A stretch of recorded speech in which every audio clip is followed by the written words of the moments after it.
Icons of Evil, Keldor meets Beastman.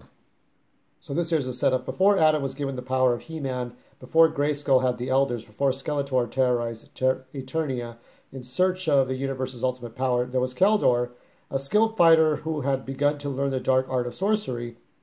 Keldor lurked in the shadows, building his army to challenge the forces of good, and over time, he gained the loyalty and respect of the most of the evil creatures ever to exist on Eternia, relived the tale. So this is some time. He got Panther, he traveled to other universes, other dimensions, time, space.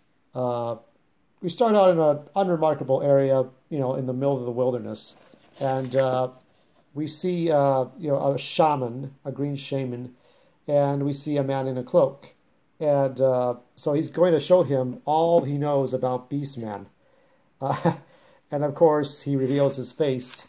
He will do nicely.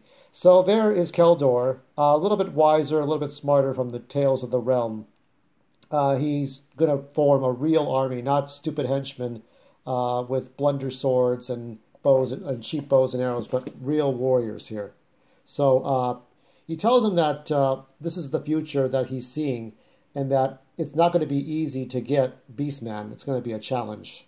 Keldor goes into a town, is offered a drink by a cat lady. Of course, this causes a problem. I don't know if she's a prostitute or not, but it doesn't matter.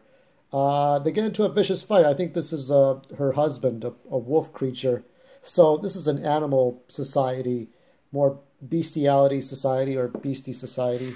Then the wolf is attacked and killed by Beastman. So Beastman's, from what I could read, the most Game of Thrones adult thing he could do is eat people. So Beastman consumes people. That's what he is. Keldor tries to get him on his side, but that doesn't end well for both of them.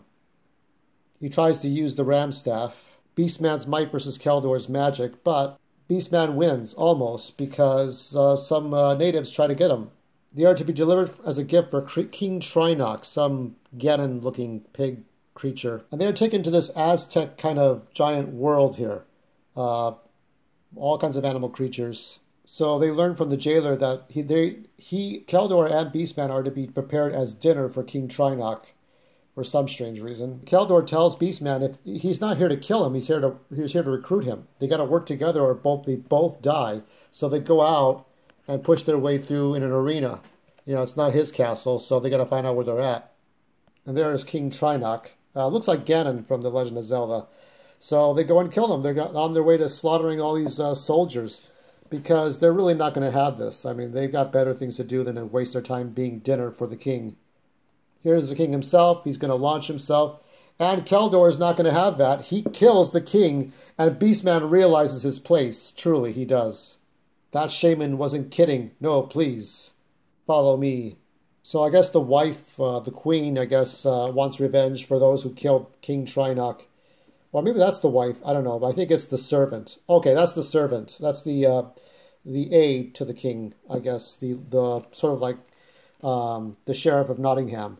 And so Keldor tells Beastman, you can either sit here and wallow in self-pity, or and die because they're going to kill you, or you can go with him.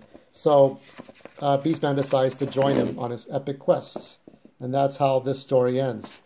Now we'll get into, that's a good picture. We'll get into Merman in a bit.